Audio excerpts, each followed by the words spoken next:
থেকে বলেছে যে হাইকোর্ট থেকে বলেছে তাড়াতাড়ি বিচার করে ছেড়ে দিতে। বিশ্বজিৎ দাস। আমার বাড়ি নবদ্বীপ। আমার ছেলের ওই কি বলে পোস্তর খোলা ধরা পড়েছিল, আজকে 2.5 বছর হয়ে গেল। এই আপনার এই বীরভূম জেলায় এই সাঁইথিয়ার এই থানার দিক থেকেই হয়েছিল। কিছুই করছে না, আজ কালকে থেকে নাকি অনশন করেছে। আজকে 1.5 বছরের উপর হয়ে গেল, সাক্ষী আসছে না, হয় হাকিম থাকছে না নয় সাক্ষী আসছে না। এই ওই যে কাস্টারিতে পোস্টার খোলা ধরেছিল, ওদের হয় বিচার করে একটা কিছু ব্যবস্থা করে ছাড়ুক, যাই হোক একটা কিছু করবে তো। কি নাম আপনার? নাম বিনা দাস। আপনার ছেলের নাম কি? বিশ্বজিৎ দাস। বাড়ি নবদ্বীপে। আপনার ছেলে কি রাজনীতি করতো? না। ও তো বলছে বিজেপি করে। কে ছেলে বলেছে বিজেপি করে? তার জন্য ধরেছে। আপনার ছেলে গাঁজা করতো?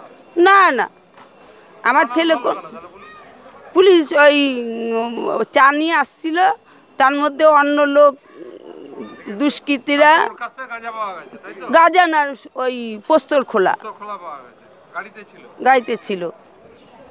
বিচারাধীন বন্দী আছেন যারা সিউড়ি সংশোধনাগারে রয়েছেন, তাদের অভিযোগ হচ্ছে যে তারা জামিন পাননি, জামিন তাদের নামঞ্জুর হয়েছে, জামিন তারা পাননি যথাসময়ে, এবং তাদের মামলাগুলো তারা কেউ 1 বছর, কেউ 1.5 বছর, কেউ 2 বছর ধরে এতে রয়েছেন, হেফাজতে রয়েছেন, জুডিশিয়াল কাস্টডিতে রয়েছেন সিউড়ি সংশোধনাগারে। হ্যাঁ যাচ্ছে, তো তাদের মামলাটা এগিয়ে যাচ্ছে, মানে প্রসিড হচ্ছে না, এই কারণ যে কোনো সাক্ষী হাজির হচ্ছে না।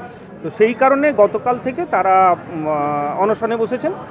গতকাল তারা কিছু খাওয়া দাওয়া করেননি। আজকেও যা খবর, এখনও কয়েকজন ওই মামলাতেই কয়েকজনকে আদালতে হাজির করা হয়েছে সংশোধনাগারের তরফ থেকে। আজকেও তারা কোনো খাবার দাবার মুখে তোলেন। 50 জন, এবং গুরুত্বপূর্ণ বিষয় সেই 50 জনই কিন্তু মাদক সংক্রান্ত অভিযোগে বিচারাধীন।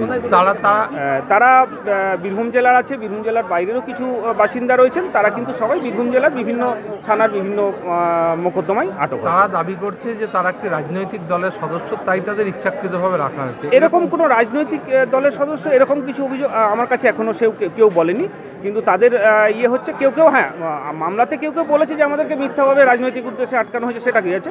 কিন্তু অনশনে তাদের যে দুটো দাবি, একটা হচ্ছে যে তাদের হয় জামিনে মুক্তি দেওয়া হোক, কিংবা তাদের মামলার দ্রুত নিষ্পত্তি করা হোক, যেটা 1-1.5 বছর 2 বছর ধরে হয়নি। বিভিন্ন কারণে সাক্ষীরা বিভিন্ন অজুহাত দেখিয়ে হাজির হচ্ছেন না আদালতে।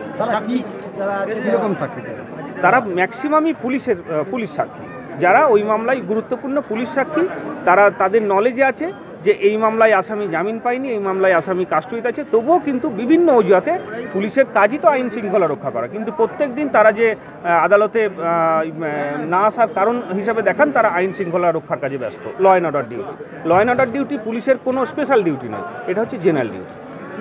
সবার হয়ে আমরা এসছি আজকে কোর্টে, যতজন আছে সবার হয়ে আওয়াজ তুলে দেখেন সারা দেশকে, যে ওয়েস্ট বেঙ্গলের ভিতরে যেইভাবে রাজনৈতিক দলেরা মিলে যেইভাবে ঢুকিয়ে চলেছে জেলে, আর কিছু না প্রকাশ্যে, আপনারাও জানেন যে প্রকাশ্যে বলে দিয়েছে যারা বিজেপি করছে তাদেরকে প্রকাশ্যে দিয়ে দিক, NDPS কেস দিয়ে ভিতরে করে দিক। আজকে বিজেপি করেন? হ্যাঁ। কোন এলাকা?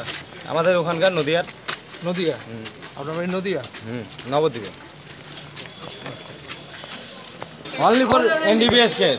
কেউ পপিং স্টল, কারোর পপি স্টল, কারোর গেঁজা, এরকমভাবে দীর্ঘদিন ধরে চলেছে, কোনো বিচারে কোনো শেষ হয়নি।